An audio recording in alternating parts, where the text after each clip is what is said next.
సోదరులకు నా శుభవందనాలు తెలియపరుస్తున్నాను. దేవుడు మనకిచ్చిన మరొక దినం, నూతన దినం కొరకే దేవునికి స్తోత్రం. ఈ లోకంలో ప్రతి పరిస్థితి మనం చూస్తే స్థిరమైనది ఏది కనబడటం లేదు. అన్ని పరిస్థితుల మధ్యలో మనం ఉన్నాం. కానీ క్రీస్తునందు మన జీవితాలు మాత్రం ప్రభు రాకడ ఆసన్నమైన దినాల్లో ప్రభు బిడ్డలంగా ఎంత స్థిరమైన వారంగా మనం ఉంటామో ఉండడానికి కావలసినటువంటి సహాయాన్ని ప్రభు దగ్గర కోరుకుంటూ, ప్రభువు మనల్ని ఎంతో అద్భుతమైనటువంటి రీతిగా తన ఆత్మశక్తితో, వాక్యపు ఫలంతో దేవుని నామ మహిమార్థమై జీవించగలుగుటకు మనల్ని ఖచ్చితమైన రీతిగా ఆయన ఇచ్చేటువంటి నిశ్చయమైన ఖచ్చితమైన వాటితో మనం కూడా ఖచ్చితంగా స్థిరంగా ఉండడానికి సహాయం చేస్తాడు. ఈరోజు మన అంశం ఏంటంటే స్థిరమైనది. దేవుని వాక్యంలో యెషయా గ్రంథం 22వ అధ్యాయం 23వ వచనంలో వ్రాయబడిన మాట మనం గమనిస్తే, దిట్టమైన చోట మేకు కొట్టినట్టు నేను అతని స్థిరపరచుదును. దిట్టమైన చోటు మేకు కొట్టినట్టు నేను అతని స్థిరపరచుదును. ఇక్కడ ఈ మాటలో ఎవరి గురించి రాయబడింది అనేటువంటిది మనం ఆలోచిస్తే 20వ వచనంలో, ఆ దినమున నేను నా సేవకుడును హిల్కీయా కుమారునకు ఎల్యాకీముని పిలిచి అతనికి నీ చొక్కాయిని తొడిగించి నీ నడికట్టు చేత అతని బలపరిచి అతని అధికారమును అతనికి ఇచ్చెదను. ఎల్యాకీము గురించి మాట్లాడిన మాట. అయితే ఎల్యాకీము అంటే ఇక్కడ ఉన్నటువంటి ఈ పేరు, ఈ ఎల్యాకీము ఏం చేస్తాడు? అతడు యెరూషలేము నివాసులకును యూదా వంశస్థులకును తండ్రి యగును. యెరూషలేములో ఒక స్థిరమైనటువంటి పరిస్థితిని ఏర్పాటు చేసే ఆ యొక్క విధానంలో, ఆ ఉద్దేశంలో రాయబడినటువంటి ఈ యొక్క లేఖన భాగంలో మనకు కనబడేటువంటి స్థిరమైన చోటు, ఆ స్థిరమైనటువంటి వ్యక్తి, ఆ స్థిరమైన వ్యక్తి ఎవరు మనకు కనబడుతున్నారు అంటే యేసుక్రీస్తు ప్రభు. యేసుక్రీస్తు ప్రభు నామములో మనము ఎక్కడ ఉన్నాము? క్రీస్తునందు స్థిరమైన స్థలంలో ఉన్నాం. మనకున్న ఈ లేఖన భాగంలో నుంచి పరిశుద్ధాత్మ దేవుడు మనకి ఇస్తున్నటువంటి సందేశం, మన ఆత్మీయ జీవితానికి సందేశం ఏంటంటే, యూదా గోత్రపు కొదమ సింహంగా, రాజుల రాజుగా, ప్రభువులు ప్రభుగా రానయ్యన యేసు ప్రభు మన కోసం ఈ లోకానికి వచ్చి మన పక్షాన ఆయన చేసిన గొప్ప రక్షణ కార్యాన్ని బట్టి ఆయన మనకు సమస్తానికి ఆధారభూతుడై మన పరిపాలకుడై ప్రభువై ఉన్నాడు. ఎల్యాకీము అనేటువంటి ఈ యూదా రాజు యొక్క పేరుకు అర్థం ఏంటంటే, అంటే దేవుడే స్థిరపరచును, దేవుడే స్థిరపరచువాడు అని. దేవుడే స్థిరపరచువాడు అనేటువంటి పేరు గల ఎల్యాకీము యొక్క పరిస్థితి మనం చూస్తే, ఇప్పుడు మన జీవితం క్రీస్తు నందున్న మన జీవితాల్లో మన విశ్వాసం ఏంటంటే, మనల్ని స్థిరపరిచేవాడు దేవుడే, మనల్ని స్థిరపరిచిన వాడు దేవుడే. స్థిరపరిచిన వాడని ఎందుకు నేను అనగలుగుతున్నానంటే, క్రీస్తు ప్రభు నందు మన జీవితాలకున్న ప్రత్యేక స్థిరత్వం. ఇది నన్ను మీరు గమనించండి. ఈ స్థిరత్వం అనే మాట గురించి ఆలోచిస్తే చాలా విచారకరమైన పరిస్థితులే కనబడతాయి. ఆయన ప్రేమలో, ఆయన వ్యక్తిత్వంలో, ఆయనకున్నటువంటి నమ్మకత్వంలో, ఆయన దయలో, ఆయన కనికరములో, ఆయన వాత్సల్య బాహుళ్యతలో, ఆయనకు మనం చేసే కార్యాల్లో, ఆయన మనకిచ్చే విషయాల్లో అన్నిటిలో యేసుక్రీస్తు ప్రభు నామంలో దేవుడు మనకు చేసే ప్రతి కార్యంలో ఆయన స్థిరమైన వాడు. యేసుక్రీస్తు ప్రభు కూడా స్థిరమైన రీతిగా మన జీవితాలకి ఉన్నాడు. దానికి రుజువుగా మన రక్షణ కార్యంలోనే ఆయన ఎంత స్థిరత్వాన్ని మనకు ఇచ్చాడు అన్నది ప్రాముఖ్యమైన విషయం. 40వ దావీదు కీర్తనలో 2-3 వచనాలు మనం చూస్తే అద్భుతమైన మాట. నాశనకరమైన గుంటలో నుండి, జిగటగల దొంగ ఊగులో నుండి ఆయన నన్ను పైకెత్తి నా పాదములను బండ మీద నిలిపి నా అడుగులు స్థిరపరచును. నా పాదములు బండ మీద నిలిపాయి. అసలు మన రక్షణ కార్యం ఎంత అద్భుతమైంది. ఒకసారి మనం ఆలోచిస్తే ఎటువంటి బ్యాక్గ్రౌండ్ మంది, ఎంత భయంకర పరిస్థితి మంది, నాశనకరమైన గుంట, జిగటగల దొంగ ఊబి. లోకం అంతే. లోకంలో ఉండే ప్రతి పాపము మనిషిని దిగజార్చేది, బలహీనపరిచేది. ఊబిలో చిక్కుకుపోయిన వారు పైకి రావడానికి ఎంత ప్రయత్నించినా వాళ్ళ వల్ల కాదు. ఆ దొంగ ఊబిల్లో, ఆ జిగటగల ఊబిల్లో లోపలికి వెళ్ళిపోతూ ఉంటారు. బరువు, మనిషి యొక్క బరువుని కిందకి లాగేస్తూ ఉంటుంది ఆ ఊబి. కాబట్టి అందులోంచి పైకి రావాలంటే అంతకంటే ఆ ఊబిలో ఉండే శక్తి కంటే అధికమైన శక్తి గల వారు మాత్రమే మనల్ని పైకి లాగాల. యేసుక్రీస్తు ప్రభు ఆయన అద్భుతంగా మనల్ని ఆ ఊబిలోంచి పైకి ఎత్తడం మన రక్షణ కాదు. యేసు నా ప్రభు, నా రక్షకుడు, నా దేవుడు నా కోసం సిలువలో రక్తం కార్చి ప్రాణం పెట్టి చనిపోయి తిరిగి లేచాడు అని హృదయంలో విశ్వసించి ఆయన నా ప్రభు అని నోటితో ఒప్పుకున్నప్పుడు రక్షించబడతాం. యేసు ప్రభుని ఎప్పుడైతే ప్రభు అంటావో ఆ ప్రభువు ఆ భయంకరమైనటువంటి ఊబిలో నుంచి పైకెత్తి బండ పైన అడుగులు స్థిరపరచను. ఆల్రెడీ డన్, అయిపోయింది. స్థిరమైనది రక్షణలో ఆరంభమైనది. అందుకే రక్షించబడిన దేవుని బిడ్డ, ఆయన విశ్వాసం ఉంచిన దేవుని బిడ్డ, నమ్మి బాప్తిసం పొందిన దేవుని బిడ్డ, యేసును రక్షకుడుగా, దేవుడుగా, ప్రభువుగా అంగీకరించిన రోజు నుంచి మన స్థిరత్వం అనేది మనం చూసుకుంటూ ఉండాలి. అంతటి ఖచ్చితమైన మనం రక్షించబడింది ఖచ్చితం. రక్షణ స్థిరం, రక్షణ నిశ్చయం, రక్షణ నిత్యం. రక్షించబడిన ఆత్మకున్న విలువ గొప్పది. ఆ రక్షణ కార్యము మహా గొప్ప కార్యం. అది యెహోవా రక్షించిన నిన్ను పోలిన వారెవరు? నువ్వు నీ భాగ్యం ఎంత గొప్పది, నీ భాగ్యం ఎంత గొప్పది. నిజంగా ద్వితీయోపదేశకాండం ఆ చివరి అధ్యాయంలో అద్భుతమైన మాట. అసలు దేవుని బిడ్డలకి రక్షణ భాగ్యం ఎంత గొప్పది. కాబట్టి ఈ సమయంలో మన రక్షణ కార్యములోనే ఆ స్థిరత్వం ఉంది అని నమ్మినప్పుడు, ఎప్పుడైనా ఏ కార్యమైనా మనం అవును అని దేవుడికి చెప్పినప్పుడు, ఆయనతోటి మనం సమ్మతించినప్పుడు ఏదైనా స్థిరపరచబడదు. మన విశ్వాసంలో, మన నమ్మకంలో, మనం దేవుడు చేసిన కార్యాన్ని ఖచ్చితంగా ఆయనతో ఏకీభవించి అవును అన్నప్పుడు ప్రతిదీ మనలో స్థిరపరచబడుతుంది. ఈరోజు రక్షణ పొందిన దేవుని బిడ్డ, నీవు అవును ప్రభువా, నా రక్షణలో స్థిరమైనటువంటి స్థితిని నాకు ఇచ్చావు అని నువ్వు నమ్మితే, ఇక నేను దుష్టుడు ఎన్ని రీతులుగా కదిలిపోతున్నా. ఈ పరిస్థితులు ఈ దినాల్లో మనం గమనిస్తే మన ఆత్మీయ స్థితి ఒకవైపు ఉంటే, భౌతిక స్థితి మరొక వైపు, దుష్టుని యొక్క పన్నాగాలు మరొక వైపు, అసలు దేవుని ఉద్దేశాలకి మన జీవితాల్ని ముందుకు కొనసాగనీయకుండా ఎంత భయంకరంగా మనుషులు కుదిపివేస్తున్నటువంటి కాలం. భౌతికంగా మనిషి కదిలిపోతున్నప్పుడు ఆత్మీయ స్థితిని కూడా గుర్తించలేనటువంటి, అంటే ఒక మాటలో చెప్పాలంటే ఆదమరిచిపోయి, అంతా మరిచిపోయి, అందరితో కలిసిపోయి కదిలిపోతున్న, చలించిపోతున్న, అస్థిరంగా ఉన్నటువంటి ఆత్మీయతను మనుషులు కలిగి ఉండడం అనేది చాలా భయంకరమైన విషయం. ఆ ప్రభుని స్థిరంగా ప్రేమించలేకపోవడం, ఆయన స్థిరంగా ఆరాధించలేకపోవడం, ఒక రోజున్న విశ్వాసం మరొక రోజు లేకపోవడం, ఒక రోజున్న ఆత్మీయత మరొక రోజు లేకపోవడం, ఒక రోజున్న ప్రేమ బాంధవ్యం మరొక రోజు లేకుండా పోవడం, ఒక రోజున దయ మరొక రోజు లేకుండా పోవడం, ఒకరోజు మంచి అనిపించుకున్న వారు మరొక రోజు చెడు కార్యం చేయడం. అసలు ఈ అస్థిరత్వం ఎందుకు వచ్చింది? క్రీస్తునందు ఇది లేదే, నన్ను కన్న తండ్రిలో ఇది లేదే, నా ప్రభువులో లేదే. ఆయన శరీరధారిగా మన కోసం ఈ లోకానికి వచ్చి మన వలనే శోధించబడ్డాడు, శ్రమ పరచబడ్డాడు. ఆయన పాపం లేనివాడుగా ఉన్నాడు. ఆయన మనలాగా ఆకలి కొన్నాడు, మనలాగా అన్ని పరిస్థితులు ఎదుర్కొన్నాడు. కానీ ఆయన వాక్యం మీద నిలబడ్డాడు. శత్రువు శోధించినప్పుడు కూడా మాట మీద.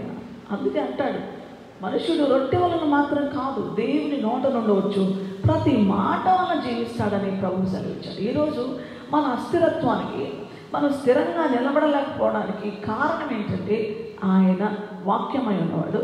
ఆ వాక్యాన్ని మన జీవితానికి ఆధారంగా, బలంగా మనల్ని ఫిక్స్ చేయడానికి, మనల్ని కదలకుండా నిలబెట్టడానికి, ఖచ్చితమైన నిర్ణయాలతో ఉండడానికి, నిశ్చలంగా ఉండడానికి, నిర్ణయాలలో మనం బహు స్థిరంగా ఉండడానికి మనకు ఆధారం, మనకు సహాయం చేసేది దేవుని వాక్యం. ఈ వాక్యం ఎంతగా మన జీవితంలోకి మనం దాన్ని ఆహ్వానిస్తూ ఉంటామో, అది మనం భుజిస్తూ ఉంటామో, దాన్ని మన జీవితంలో స్థిరపరచుకుంటూ ఉంటామో, అంటే ఇది నా కోసం అనే ఆశతో ఆ మాటని మన జీవిత బాటకి అన్వయించుకుంటూ ఉంటామో అంతగా స్థిరంగా ఉంటాం. అది మన పాప దోషాన్ని పరిహరించేవాడు ఆయనే కదా. కాబట్టి దేవుని బిడ్డలారా, ఆయన పరిహరించాడు, మన పాప దోషాన్ని తొలగించాడు, అతిక్రమాల నిమిత్తం గాయపరచబడ్డాడు, మన దోష శిక్ష ఆయన మీద వేసుకున్నాడు. యెషయా 53 అంతా మన స్థానంలో నిలబడిన మన ప్రాణప్రియుడైన మన రక్షకుడైన ప్రభు కనబడతాడు కదా.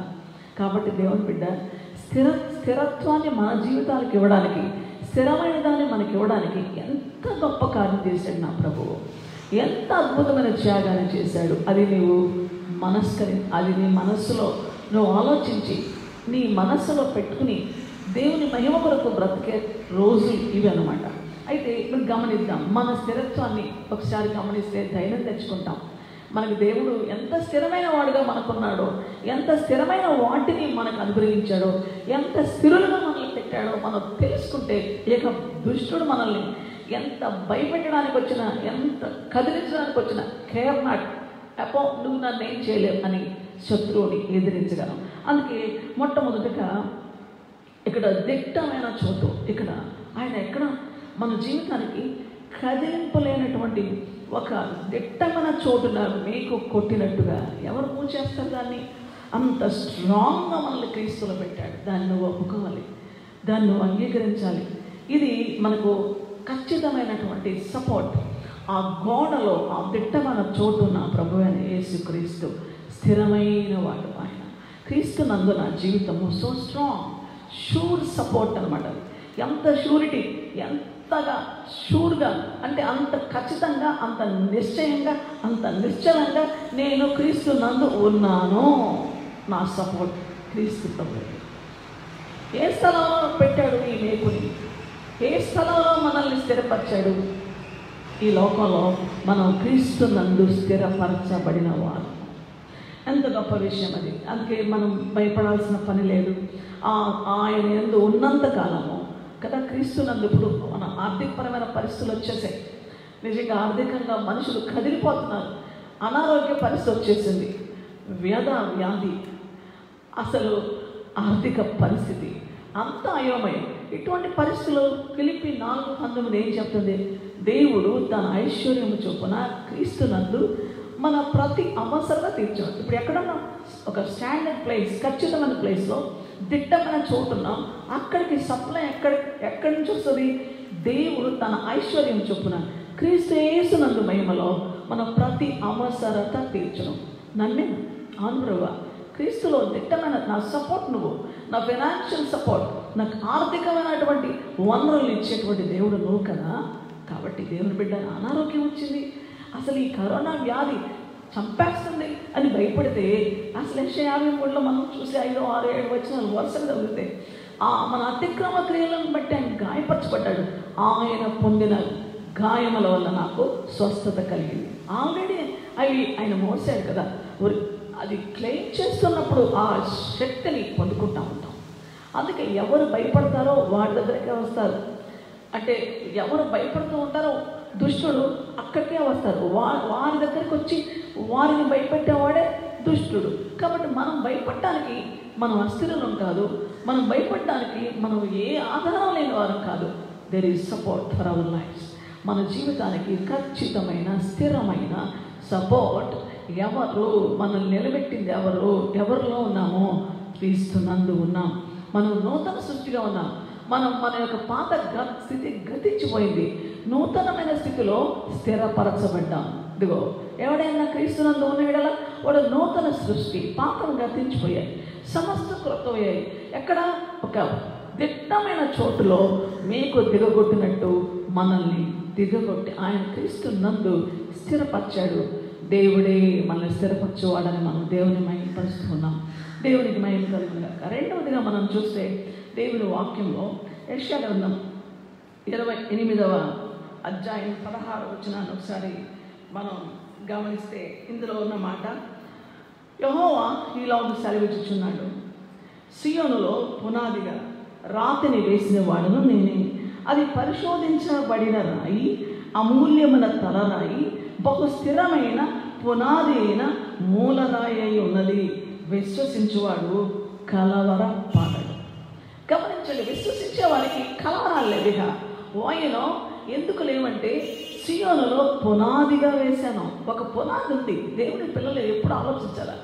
ఎటుపడితే అటు కట్టలేదు ఆయన మన జీవితాన్ని. ఎటుపడితే అటు మనకు మనమే అంటే ఏ ఆధారం లేకుండా ఉన్న వాళ్ళం కాదు.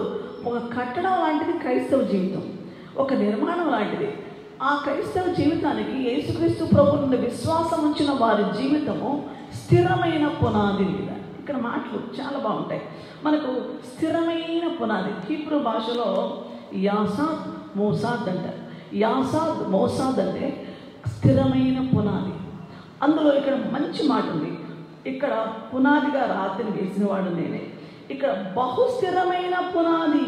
ఇది మామూలు కాదు, ఎక్స్ట్రీమ్గా బహుస్థిరమైన పునాది. యాసాద్ మోసాద్ హీబ్రూలో ఈ నేము యాసాద్ మోసాద్ అంటే బహుస్థిరమైన పునాది. నా ప్రభువైన యేసయ్య. అది పరిశోధించబడిన రాయి, మామూలు రాయి కాదు. ఈ దినాల్లో మేము గ్రానైట్స్ వాడామండి, అసలు మేము పాలరాయి, అసలు మేమైతే అసలు మార్పులు చేసామని గ్రేట్గా చెప్పుకుంటారు. అసలు మేము వేసిన పునాది మామూలు రాళ్ళు కాదండి, అంత స్ట్రాంగ్. మా పునాది ఏంటి అని అంటుంటారు. నిజమే, పిల్లర్స్ మీద కట్టామంటారు. నా క్రైస్తవ జీవితం విషయం ఏంటో తెలుసా? విశ్వాసి ఆలోచించే విధానం ఏంటో తెలుసా? నన్ను పడగొట్టలేరు ఎవరో. నా పునాది బహుస్థిరమైనది.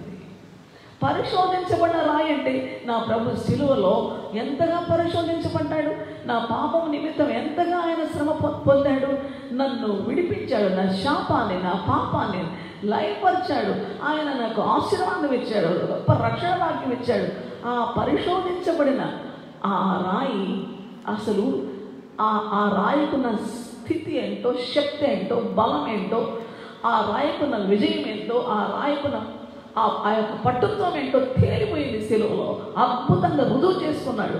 ఆ రాయిని ఎవరు కదల్చలేరు, ఆ రాయిని ఎవరు పగలగొట్టలేరు, ఆ రాయిని ఎవరు కూడా ఏమాత్రం తక్కువ అంచనా వేయలేరు. మన కోసం పరిశోధించబడ్డాడు, మన కోసం పరిశీలించబడ్డాడు, మన కోసం శిలువలో బలయ్యాడు, మన కోసం ఆయన తన ప్రేమను రుజువు చేసుకున్న రాయి.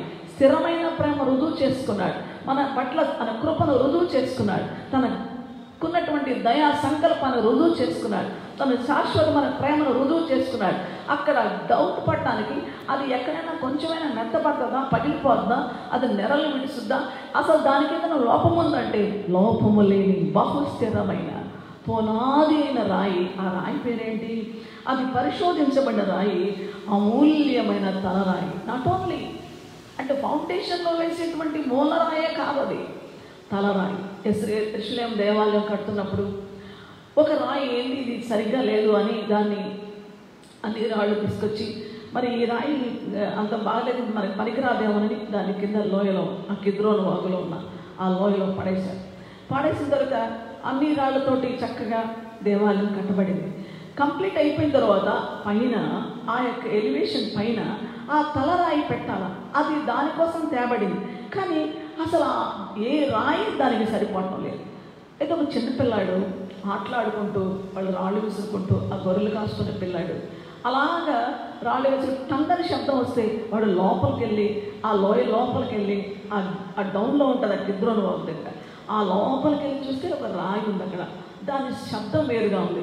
అది చాలా వాళ్ళ నాన్నగారు పోయి చెప్పాడు, ఇదేదో ప్రత్యేకమైన రాయి ఇక్కడ ఉంది, దీని పరిస్థితి ఏంటో అన్నప్పుడు ఆ గొర్రెల కాపరి వాళ్ళకి ఈ సమాచారం అందిస్తాడు. అప్పుడు ఆ రాయి తీసుకొచ్చినప్పుడు అది తలరాయి. అందుకే ఇల్లు కట్టువారు నిషేధించిన రాయి మూలకు తలరాయి ఆయనో అన్న మాట మనం దేవుని వాక్యంలో నిజంగా ఆలోచిస్తే నిషేధించబడినటువంటి రాయిగా ఆయనని యూదులు తృణీకరించారు. మాకు అక్కర్లేదు, నువ్వు నీతో మాకేం పని అన్నారు. అసలు ఆయన్ని పట్టించుకోలేదు. దేవుని బిడ్డలారా, యేసుక్రీస్తు ప్రభు మన కోసము నిషేధించబడే రాయిగా 118 దావీదు కీర్తన 22వ వచనంలో ఇల్లు కట్టువారు నిషేధించిన రాయి మూలకు తలరాయి అయింది. నా ప్రభు అయిన యేసయ్య అలాంటి వాడు, తృణీకరించబడే రాయిగా, మనుషులు చూడనల్లని వాడుగా పరిశోధించబడి తృణీకరించబడ్డాడు. ఎందుకు? ఆయన ప్రేమ రుజువు చేశాడు, ఆయన గొప్ప రక్షణ కార్యం చేశాడు.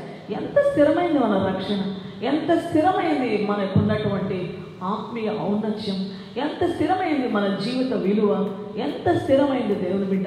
అది పరిశోధించబడిన రాయి మూలరాయిగా మారింది. ఆ పరిశోధించబడిన రాయి అమూల్యమైన తలరాయిగా మారింది. సో మన కంప్లీషన్ దేవునిలోనే. ఈ క్రీస్తు ప్రభువునందు మనం పరిపూర్ణమైన వారంగా ఉన్నాం. క్రీస్తు ప్రభువునందు మనం ఆయన ఎంతో స్థిరమైన బలమైన వారిగా ఉన్నాం. ఆయన మన పునాది అయ్యాడు, ఆయన మన తలరాయి అయ్యాడు, ఆయన మూలరాయి అయ్యాడు. అందుకోసమని రోష్ పీనా అనే మాటకి హీబ్రూలో తలరాయి, అద్భుతమైన ఆయన తలరాయి. కాబట్టి రోష్ పీనా తలరాయిగా మనకు ఆయన ఉన్నాడు. ఆయన మన ఔన్నత్యమై ఉన్నాడు. ఆయన మన పునాదిగా స్థిరత్వమై ఉన్నాడు.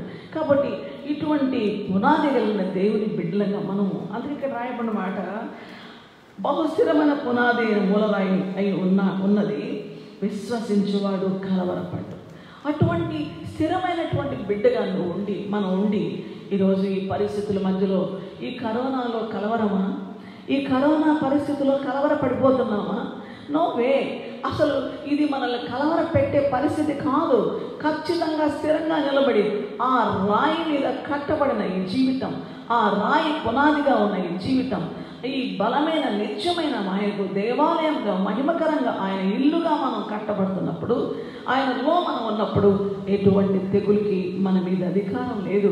కాబట్టి దైవ జనాంగమా, దేవుని పిల్లలారా, విశ్వసించువాడు కలవర పడడు. ఇంకా అద్భుతమైనటువంటి ఆ యొక్క పునాది స్థిరత్వం దేవుడు మనకిచ్చాడు. మూడవదిగా మనం గమనిస్తే దేవుని వాక్యంలో మరి దావీదు కీర్తన 17వ అధ్యాయం 7వ వచనంలో ఇక్కడ మనల్ని నిజంగా కాపాడేటువంటి మనకున్న ఒక రక్షణ కవచం లాగా, మన డిఫెన్స్ లాగా ఆయన ఉన్నాడు. మనల్ని కాపాడుకోవడానికి మనకెవరు, మనల్ని భద్రపరచుకోవడానికి మనకెవరు? అందుకే ఆయనకి ఒక పేరుంది. దయచేసి 17వ అధ్యాయం 17వ దావీదు కీర్తన 17:7 వచనం సార్ గమనిద్దాం. 7 నీ శరణొచ్చిన వారు వారి మీదకి లేచు వారి చేతిలో నుండి నీ కుడి చేత రక్షించువాడా. వంటములే. ఈ పేరు చాలా అద్భుతమైన పేరు. అంటే వారి మీదకి లేచు వారిలో నుండి నీ కుడి చేత రక్షించువాడా. ఇక్కడున్న మాటలో నీ శరణొచ్చిన వారిని వారి మీదకి లేచు వారి చేతిలో నుండి నీ కుడి చేత రక్షించువాడా. నీ కృపాతిశయములను చూపుము. ఒకడు తన కనుపాపను కాపాడుతున్నట్లు నన్ను లయపరచుకోరు దుష్టులను పోగొట్టి కాపాడుము. నన్ను చుట్టుకున్న నా ప్రాణ శత్రువుల చేత చిక్కకుండను. నీ రెక్కల నీడ క్రింద నన్ను దాచుము. ఆయన రెక్కల నీడ దాస్తున్నాడు. ఈ చుట్టుకున్న శత్రువులు, చుట్టుకున్న పరిస్థితులు, చుట్టుకున్నటువంటి తెగుళ్ళు, చుట్టుకున్న దుష్టుని యొక్క ఆలోచనలు, వాని పన్నాగాలు, రకరకాలైనవి దేవుని బిడ్డల చుట్టూ. చూడండి, నువ్వు ఎలాగ కాపాడుతున్నావు? నీ కృపాతిశయము చూపుతూ నీ కనుపాప వలె ఎంత ప్రొటెక్షన్, ఎటువంటి భద్రత, ఎంత డిఫెన్స్ మనకుంది. మనల్ని మనం కాపాడుకోవడానికి మనకి ఏమీ లేదు, కానీ మనల్ని కాపాడడానికి క్రీస్తు ప్రభు రెక్కల కింద, ఆయన కింద ఉన్నాం, ఆయన కృపలో ఉన్నాం, ఆయనతో కప్పబడి ఉన్నాం. అందుకోసమని నీ శరణొచ్చు వారిని వారి మీదకి లేచు వారి చేతిలో నుండి నీ కుడి చేత రక్షించేవాడు. ఎట్ట రక్షిస్తాడు? ఆ కుడి చేతికి కూడా ఒక మంచి పేరుంది, యాషాయామీన్ అంటే హిబ్రూ భాషలో ఆ గొప్ప నామం యాషాయామీన్, కుడి చేత రక్షించువాడు. ఆ కుడి చేయి కప్పుతుంది. ఆ చేతి నిడల మనం కప్పబడ్డాం. ఆ చేతిలో చొక్కుకున్నాడు మనల్ని. 49 ఇదిగో నిన్ను మర్చిపోలేను. స్త్రీ తన గర్భంలో పుట్టిన తన చంటి బిడ్డను మర్చిన వారైనా మర్చుతురు కానీ నేను నిన్ను మరోను చూడము. నా చేతిలో నేను చొక్కుకొని ఉన్నా. నీ ప్రాకారం నిత్యం నా ముందున్నాయి. ఓకే, ఎనిమి ఎలా వస్తాడు నా చేతిలోంచి నేను తీసుకెళ్ళడానికి? అందుకే మనం నిజంగా యోహాను సువార్త 10:23 కూడా ఆ గొర్రెల్ని ఆ తండ్రి చేతిలో, ఆయన చేతిలో మనల్ని భద్రంగా మన జీవాన్ని దాచిపెట్టాడు. మన జీవము అంత భద్రంగా ఉంది. ఆయన చేతిలో మనం దాచిపెట్ట వాళ్ళంగా ఉంటున్నాం. ఆయన కప్పినటువంటి అద్భుతమైనటువంటి కృప మహదేశ్వర్యంలో మనం ఉన్నాం. కాబట్టి దేవుని బిడ్డ, మనం ఎంత అద్భుతంగా కనుపాప కాపాడుతున్నట్టుగా కాపాడుతున్నాడు. భయం ఎందుకు? ఎంతగా అద్భుతంగా మనల్ని నడిపిస్తున్నాడు కుడి చేత. ఆ కుడి చేయి ఎక్కడ కనబడేదో తెలుసా? యెషయా 53:1 మేము తెలియజేసిన సమాచారం ఎవడనను యెహోవా బాహువు ఎవరికి బయలుపరచబడిన, ఆయన ఎండిన నేలలో మొలిచిన లేత మొక్క ఎవరైనా యేసుక్రీస్తు ప్రభు. ఆ కుడి చేత రక్షించడానికి ఆయన వచ్చాడు. ఆ కుడి చెయ్యి నా ప్రభు అయిన యేసయ్య. 41 యెషయాలో మనం చదివితే ఎంత ఆదరణ. భయపడకు, నేను నీకు సహాయం చేస్తుందని చెప్పుచు నీ కుడి చేతిని పట్టుకుంటున్నా, నా కుడి చేతితో నీ కుడి చేయి పట్టుకుంటున్నా, నేను నీకు తోడై ఉంటా, నువ్వు దిగులు పడదు. అసలు ఆ మాటలు చూస్తే ఈ కుడి చేత రక్షించే ఈ దేవుని ప్రేమ ఎంత స్థిరమైంది. నాటి నుంచి నేటి వరకు ఆయన శాశ్వతమైన ప్రేమతో మనల్ని ప్రేమిస్తున్నాడు. ఇర్మియా 31:3 మనకు తెలుసు కదా, శాశ్వతమైన ప్రేమతో నేను నిన్ను ప్రేమిస్తున్నాను, విడువక నీ ఎడల కృప చూపిస్తున్నాను. What a wonderful love. అద్భుతమైన రీతిగా ఈ యామి కుడి చేత రక్షించాడు. ఈ రక్షణ కార్యం ఇంత గొప్పది కదా దేవుని బిడ్డ. అంత గొప్ప రక్షణ కార్యం చేస్తే ఆయన మన డిఫెన్స్, ఆయన మన ప్రొటెక్షన్, ఆయన మనల్ని కాపాడేటువంటి గొప్ప దేవుడు. అందుకే నీ రెక్కల నీడ క్రింద నన్ను దాచయ్య. చుట్టుకున్న పరిస్థితులు, శత్రువు తెచ్చిన పరిస్థితులు నిజంగా దేవుని బిడ్డలు చుట్టూ ఉన్నాయి, కమ్ముకొని ఉన్నాయి, కానీ ఏమీ భయం లేదు. ఆయన రెక్కల క్రింద ఉన్నాం. ఆ రెక్కల్లో ఏముంది? మరి ఆ రెక్కల్లో ఆశ్రయం ఉంది మనకు. నిజంగా మరి మలాకి 4 మనం చూస్తే 2-3 వచనాల్లో ఆయన రెక్కలు నీతి సూర్యుడు నీ మీద ఉదయిస్తాడు, ఆయన రెక్కలు నీకు ఆరోగ్యం ఇస్తాయి. అప్పుడు మీరు క్రొమ్మిన దూడల వలె గంతులు సంతోషంగా గంతులు వేస్తారు మీరు. అటువంటి ప్రొటెక్షన్ అండర్ హిస్ వింగ్స్. ఆయన రెక్కల కింద ఆశ్రయం మనకుంది, ఆ రెక్కల కింద ఆరోగ్యం మనకుంది, ఆయన రెక్కల కింద సమృద్ధి మనకుంది, ఆయన రెక్కల కింద భద్రత ఉంది. కాబట్టి షూర్, అది ఖచ్చితమైనటువంటి భద్రత, ఖచ్చితమైన స్వస్థత, ఖచ్చితమైనటువంటి సమాధానం, ఖచ్చితమైనటువంటి వృద్ధి, ఖచ్చితమైనటువంటి రక్షణ భాగ్యం. అంత భద్రత మనకు ఉంది. దేవునికి మహిమ కలుగును గాక. కాబట్టి దిగులు పడాల్సిన పని లేదు. కుడి చేత నేను నీ కుడి చేతి పట్టుకుని, ఎలా ప్రభా సహాయం లేదే, ఎస్ నేను సహాయం చేస్తా.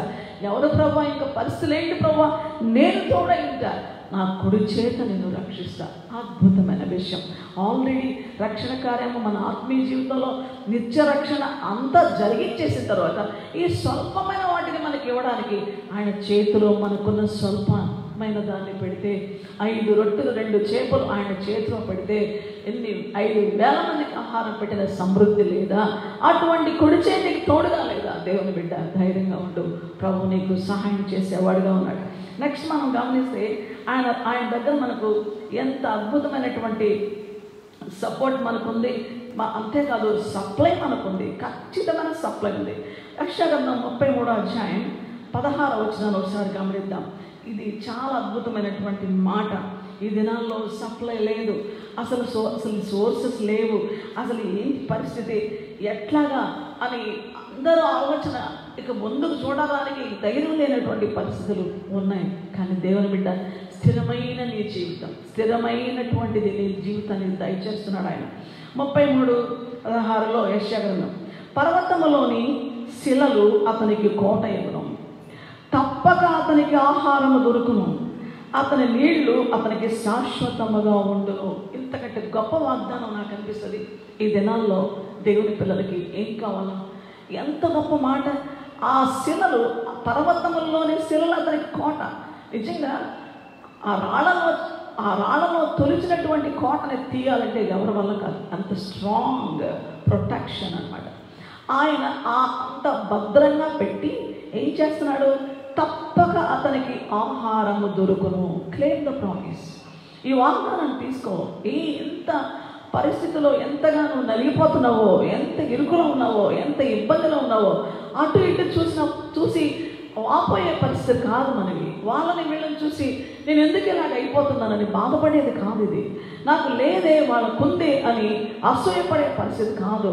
ఒకరి మీద ఒకరికి మరి ద్వేషాన్ని అసలు తట్టుకోలేని వాళ్ళ వృద్ధిని అని అనుకుంటూ బాధపడే పరిస్థితులు కాదు. మనము అనేకులకి ఏమీ లేని వారమైనట్టుండి సమస్తము కలిగిన వారము, దరిద్రులుగా కనబడి అనేకులకు ఐశ్వర్యం కలిగిన స్వామని పౌలు భక్తుడు పలుకుతున్న మాటలు అద్భుతమైనటువంటి విశ్వాస విజయాలు మనవి. కాబట్టి తప్పక నీకు ఆహారము దొరుకును, తప్పకుండా నీకు ఆహారం అనేది. డోంట్ వరీ నా బిడ్డ. నీకు అసలు ఇంకొక మాట, మన జీవిత వృద్ధి అంతా నీళ్ళలో ఉంది. నీళ్ళ వివాదం జరుగుతుంది ఇప్పుడు. మా నీళ్ళు మాకెక్కువ మీకు ఎక్కువ. ఇటు తెలంగాణకి ఇటు ఆంధ్రాకి మా నీళ్ళు మీరు ఎక్కువ తీసుకుంటున్నారు, మీ నీళ్ళు మేము ఎక్కువ అసలు మా నీళ్ళు మీరు ఎక్కువ తీసుకుంటారు. ఇదంతా ఈ నీళ్ళ వివాదం రగులుతుంది. కానీ దేవుని బిడ్డకి ప్రభువు నీళ్లు ఎక్కడ ఉంటాయో అక్కడ ఆశీర్వాదం, నీళ్ళు ఎక్కడ ఉంటాయో అక్కడ వృద్ధి, నీళ్ళు ఎక్కడ ఉంటాయో అక్కడ పచ్చదనం, అక్కడ అసలు ఆ దీవెన అనేది అక్కడ ఉంటుందన్నమాట. బ్లెస్సింగ్కి సూచన నీళ్లు. అందుకే అక్కడ ఏమంటున్నాడు, అతని నీళ్లు అతనికి శాశ్వతముగా ఉండదు. వా, what a blessing, what a blessing. ఎంత భద్రమైనటువంటి స్థితి, ఎంత ఖచ్చితమైనటువంటి. అందుకే షూర్ సప్లై. ఈ సప్లై ఎప్పుడు కూడా ఆగదు. ఈ భూమి మీద కొన్ని సప్లై ఆగిపోతాయి. మనకిచ్చేటువంటి ఆ యొక్క వాళ్ళు పంపించేటువంటి ఆ వనరులను ఆగిపోవచ్చు, ఆ నిధులు ఆగిపోవచ్చు. అసలు భౌగోళిక పరిస్థితులు బట్టి అతివృష్టి, అనావృష్టి, అకాల వర్షాలు, భయంకర తుఫానులు, భయంకరమైన సునామీలు, రకరకాలైనటువంటి పరిస్థితుల మధ్యలో గడగడగడలాడిపోతున్న ప్రజలు, భూమి కూడా దాని పరిస్థితిని ఏ రీతిగానో మనకు అనుకూలంగా మొలిపించాల్సినటువంటి మొలిపించలేని స్థితి. పోనీ పంటలు చేతికొస్తే అవి నోటి దాకా రాలేని పరిస్థితి. ఇటువంటి పరిస్థితిలో వాగ్దానం ఇస్తున్నాడు, నీవు కోటలో ఉంటావు. ఆ రాయి ఎవరు? నా ప్రభువైన యేసయ్య. ఆ కోటలో ఆయనలో స్థిరంగా ఆ నివాసాన్ని ఎవరు కదిలించలేరు. అటువంటి అంటే పర్వతంలోని శిలంలోని కోట ఉంది, నీ ఇల్లుంది, ఆయనలో ఉంది, క్రీస్తులో ఉన్నావు నువ్వు, నీ కుటుంబం ఉంది, నీకు తప్పకుండా ఆహారం ఇక్కడ తప్పకుండా అనేది అంత ఖచ్చితమైన మాట ఎక్కడది.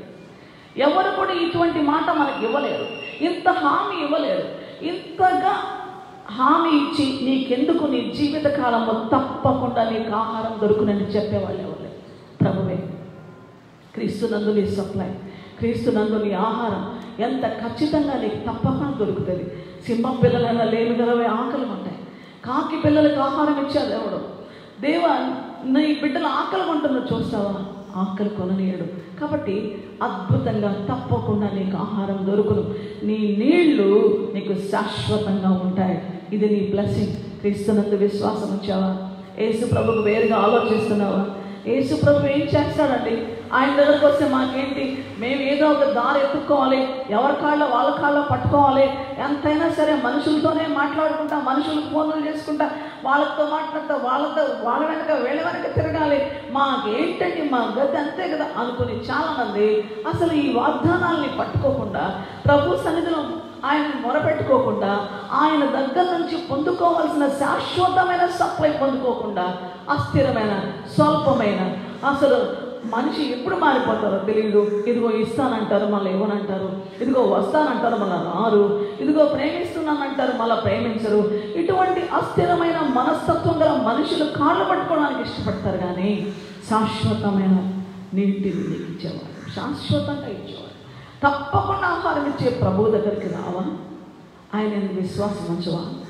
ఆయన కన్నా నీకు సహాయం చేసేవాడు. ఎంత గొప్ప మాట గమనించండి. ఇంకను ఆయన మనకిచ్చేటువంటి ఆ రిసోర్సెస్ ఎట్లుంటాయంటే, ఆయన వనరులు ఎలా ఉంటాయంటే ఖచ్చితంగా ఉంటాయి.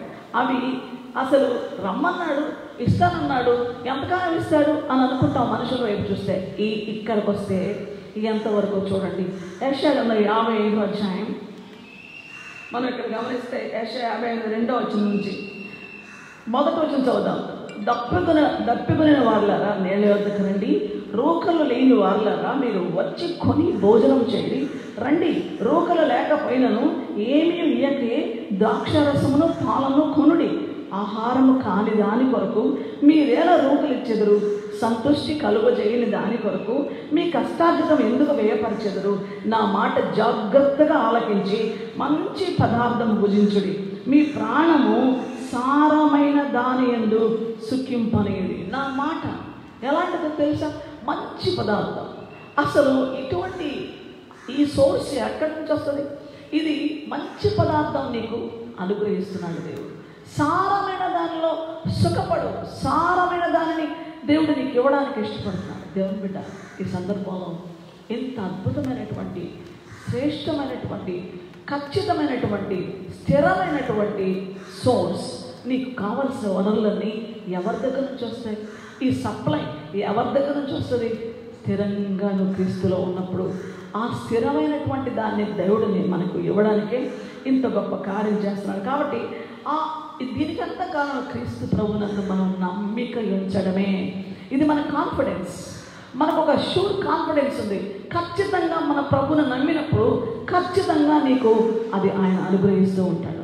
కావాల్సినవన్నీ ఏమేమి కావాలా, నీ ఆరోగ్యానికి ఏం కావాలా, నీ ఆహారానికి, మరి నీ భౌతికపరమైన అక్కర్లకి, నీ ఆత్మీయ, నీ అంతరంగ స్థితిలో నీవు స్పిరిచువల్గా ఎదగడానికి, ఫైనాన్షియల్గా ఆర్థికంగా నీకు కావాల్సినవి, ఆరోగ్యపరంగా నీకు కావాల్సినవి, ఆత్మీయ జీవితంలో కావాల్సినవి, సమాజంలో అన్ని రీతిలుగా దేవుని రాజ్య వ్యాప్తిలో, ఆయన రాకడ అవసరమైన దినాల్లో, ఆయన కొరకును సిద్ధపడే విషయంలో, ప్రతి కోణంలో ఆయన సమస్తాన్ని ఇవ్వడానికి సర్వశక్తిమంతుడు.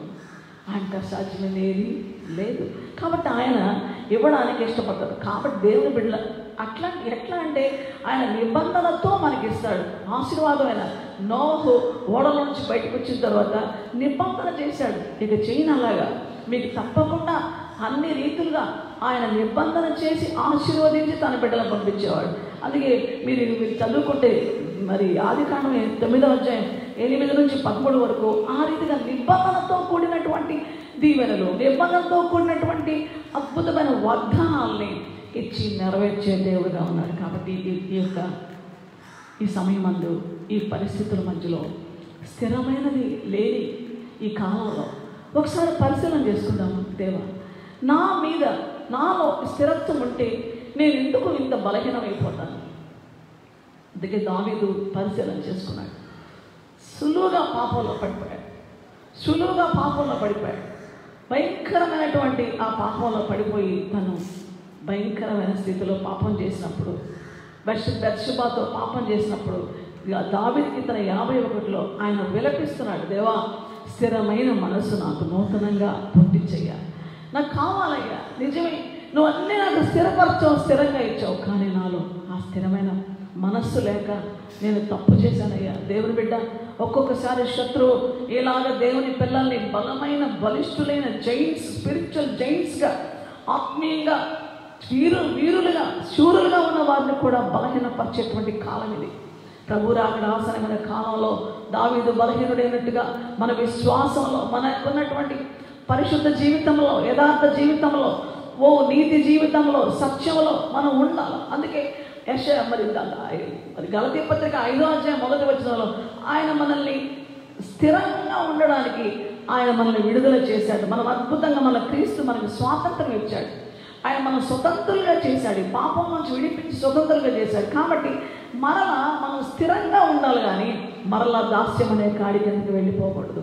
స్థిరమైన మనసుతో, ప్రభా అన్నిటి అందు నాకు స్వాతంత్రం కలుగగానే అన్ని చేయదగినవి కాదు, క్రీస్తునందు నాకున్న స్వాతంత్రంలో క్రీస్తు ప్రభు బిడ్డగా నేను ప్రతి కాడి కింద నుంచి, ప్రతి పాపిష్టము బ్రతుకు నుంచి, అపవిత్ర కార్యాల నుంచి నన్ను విడుదల చేసింది నువ్వే కదా. తిరిగి నేను నా స్థిరత్వాన్ని కోల్పోయి వాటిలోకి వెళ్ళిపోకూడదు. కాబట్టి స్థిరంగా నిలబడడానికి ప్రభు మనకు సహాయం చేస్తున్నాడు. నిజంగా మనం ముగింపులో మోషేని గురించి మనం ఆలోచిస్తే, మోషే హెబ్రీ పత్రిక 11వ అధ్యాయం 27 నుంచి 28 వరకు మనం చూస్తే, స్థిర బుద్ధి గలవాడైన మోషే ఐగుప్తు ధనము కంటే దేవుని విషయమైన క్రీస్తు విషయమైన నింద గొప్ప భాగ్యం అని ఎంచుకొని అల్పకాలం పాపభోగం అనుభవించడం కంటే దేవుని ప్రజలతో శ్రమ అనుభవించటం మేలని ఎంచి. నిజంగా ఎంత అద్భుతంగా అనుభవించడం అనేది పెద్ద కష్టమా? ఆ అనుభవం అల్పకాలమే కదా. అల్పకాల పాపభోగం కంటే దేవుని ప్రజలతో శ్రమ, ఈ పాపభోగాలు తృణీకరించి శ్రమ అనుభవించాడు. అంటే ఇంకనూ బాగా గొప్పవాడు అనిపించుకోవాలని ఫరో కుమారుడని అనిపించడం కంటే, నిజంగా దేవుని బిడ్డలారా, ఇక్కడ ఈ మాట నాకు చాలా ఇష్టంగా ఉంటాయి. ఈ మాటలు 26, 27, 25, 26 వచనాలు చూస్తే, మరి ఇక్కడ ఉన్నటువంటి మాటలో అల్పకాల పాపభోగం అనుభవించడం కంటే, ఐగుప్తు ధనము కంటే విశ్వాసమును బట్టి, దానిలో ఉన్న విశ్వాస బలాన్ని బట్టి, విశ్వాసములో మనం ఉన్నప్పుడు స్థిరత్వంలోకి వస్తాం. ప్రభువుని నమ్మినప్పుడు, వాక్యాన్ని నమ్మినప్పుడు, విశ్వాసంతో ఉన్నప్పుడు స్థిరులుగా నిలబడతాం. విశ్వాసమును బట్టి అప్పుడు బలవంతులుగా ఉంటాం. కదిలించే పరిస్థితులు వచ్చినా, శోధించే పరిస్థితులు వచ్చినా బహు బలంగా నిలబడతాం. కాబట్టి విశ్వాసమును బట్టి ఐగుప్తు ధనము కంటే క్రీస్తు విషయమైన నింద గొప్ప భాగ్యం అని ఎంచుకున్నాడు. ఈ కంపారిజన్ చూసారా? ఇది స్థిరమైన మనసుకుండే, స్థిరులకుండేటువంటి గ్రేట్నెస్, వాళ్ళకున్న స్ట్రాంగ్నెస్, వాళ్ళకున్న స్ట్రెంగ్త్, వాళ్ళకున్నటువంటి డిగ్నిటీ, వాళ్ళకున్న గౌరవము, ఘనత, వాళ్ళకున్న ఆధిక్యత, వాళ్ళకున్న భద్రత, వాళ్ళు దేవుని ముందు నిలబడేటువంటి యోగ్యత. అదే ఇది ఐగుప్తు ధనం. నా దేవుని ప్రజలతో నిందించబడుతూ అదే నా గొప్ప భాగ్యం. నెక్స్ట్ చూడండి, అల్పకాల పాప భోగము అనుభవం. ఇంతే కదా, క్షణభంగురమే కదా.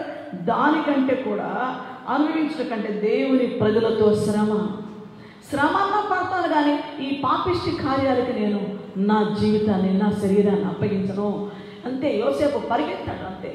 ఈరోజు మోషే కూడా అల్పకాల పాపభోగం, ఆ రాజభోగము, ఆ రాజభవనంలో, ఆ రాజ సుఖాలతో, ఆ రాజులు అనుభవించేటువంటి అనుభవాలతో ఉండడం కంటే అది విడిచి దేవుని ప్రజలతో శ్రమ అనుభవిస్తానని వచ్చాడు. ఎటువంటి మంచి స్థిరమైన బుద్ధి గలవాడు. అంతేకాకుండా మేలని యోచించి ఫరో కుమార్తె యొక్క కుమారుడు అనిపించుకున్నడు కంటే, అంటే ఫరో కుమార్తె కుమారుడు అనిపించుకుంటే, మన పేరు గొప్పగా చెప్పుకుంటే ఎంత పొంగిపోతారో, ఊపిపోతారో, అది పెద్ద గొప్ప విషయం కాదని ఒప్పుకోకుండా స్థిర బుద్ధి కలవాడై 17వ వచనం, మరి విశ్వాసమును బట్టి అదృష్టుడైన వాడిని చూచుచు స్థిర బుద్ధి గలవాడై రాజాగ్రహమునకు భయపడక ఐగుప్తుని విడిచాడు. రాజాగ్రహానికి భయపడకుండా ఐగుప్తుని విడిచిపెట్టేశాడు. స్థిర బుద్ధి గలవాడే, అదృష్టుడైన దేవుడు చూస్తూ ఈరోజు మనం కూడా అదే లైన్లో ఉన్నాం. విశ్వాస విజయాలతో, స్థిరమైన మనసుతో ఈ లోకం ఎంత భయంకరంగా ఆకర్షించినా, ప్రలోభ పెట్టినా, శోధించినా వాటిని పక్కన పెట్టి శ్రమానుభవానికైనా, మన కష్టానికైనా, మన జీవితంలో ఇరుకులకైనా, ఇబ్బందులకైనా వాటికి మనం ఏమాత్రం భయపడకుండా స్థిర బుద్ధి గల మోషేలాగా ఐగుప్తుని విడిచిపెట్టేశాడు. ఈ లోకాన్ని విడిచి, లోక విషయాన్ని విడిచి, లోకంలో ఉన్నటువంటి ఆ ప్రతి విధమైనటువంటి ఆకర్షణలు విడిచి, ప్రలోభాలు, గొప్పతనాలు, బహుమానాలు, లోకమిచ్చే వాటిని ప్రక్కన పెట్టి ఐగుప్తును విడిచాడు. ఈరోజు ఆ స్థితిలో స్థిర బుద్ధి గల మోషే. మన విశ్వాస జీవితాన్ని స్థిరపరచుకుందామా? క్రీస్తునందు మన విశ్వాసం పెంచుకోవడానికి వాక్యాన్ని ప్రేమిద్దామా? వాక్యాన్ని హృదయంలో దాచుకుందామా? వాక్యానుసారంగా జీవిద్దామా? కృపా మహదేశ్వరాన్ని పొందుకుందామా? ఆయనలో స్థిరంగా నిలిచి, ఈ స్థిరుడైన ప్రభువులో స్థిరమైన పునాది పైన మనం కట్టబడ్డాం కనుక స్థిరమైన సపోర్ట్, స్థిరమైన సప్లై, స్థిరమైన ప్రొటెక్షన్, స్థిరమైన డిఫెన్స్ అన్నీ కూడా స్థిరంగా భద్రత, కాపుదల మనకు ఇచ్చేటువంటి సమస్తము మనకి ఇస్తూ, అన్ని రీతులుగా మనకి సంతృప్తిగా వృద్ధినిస్తూ, మనకు ఆశీర్వాదం ఇస్తూ, ఆహారం ఇస్తూ, ఆరోగ్యం ఇస్తూ, క్షేమం ఇస్తూ, ఆత్మీయంగా బలపరుస్తూ, దినదినం ఎదుగుతూ, ఆయన స్వరూపంలో, స్వభావంలో, ఆయన సంపూర్ణతలు ఎదుగుతూ, ఆయన వచ్చినప్పుడు ఆయన ఎదుర్కొనే స్థితికి మనం రావడానికి ఈ స్థిర బుద్ధితో, దావీదు వలె స్థిరమైన మనసుతో నిలబడి ఈ భయంకరమైన ఎండ్ టైమ్స్లో, ఈ యొక్క నిజంగా ప్రభు వస్తేటువంటి అంచె దినాల్లో ప్రభు కోసం స్థిరులంగా, కదలని వారంగా, ఆయన కార్యాభివృద్ధి అని ఎప్పటికీ ఆసక్తులై ఉండడానికి పరిశుద్ధాత్మ దేవుడు మనల్ని నడిపించును గాక. ఇంకా అటు ఇటుగా ఉంటూ ప్రభువుని అంగీకరించిన వాళ్ళు ఇప్పుడే యేసుక్రీస్తు ప్రభువుకి మీ హృదయాన్ని ఇవ్వండి. క్రీస్తులో విశ్వాసం ఉంచామని అనుకున్న వాళ్ళు ఇంకా స్థిరులుగా నిలబడండి. పరిశుద్ధాత్మ దేవుడు మనకి సహాయం చేయను గాక. God bless you. దేవా, ఈ మాటలు యేసుక్రీస్తు ప్రభు వారి నిబంధన రక్తంలో ముద్రించి ప్రియబిడ్డలకు ఆశీర్వాదకరంగా చేయమని, రక్షించమని, స్థిరపరచమని నజరేయుడైన యేసయ్య పవిత్ర నామమున ప్రార్థిస్తున్నాను తండ్రి, ఆమేన్. ప్రభు ఈ మాటలు దీవించుగాక. మీకు నా వందనాలు. మరి యూట్యూబ్లో కూడా పాటలు, వర్తమానాలు పెట్టబడుతున్నాయి. దయచేసి వాచ్ చేయండి, సబ్స్క్రైబ్ చేయండి, ప్రార్థన చేయండి. మీ ప్రేయర్ రిక్వెస్ట్ మాకు తెలియపరచాలంటే అక్కడ నంబర్ కూడా ఉంది, మీరు చూసి ప్రార్థన అవసరం మాకు తెలపండి. ప్రభు మిమ్మల్ని దీవించుగాక.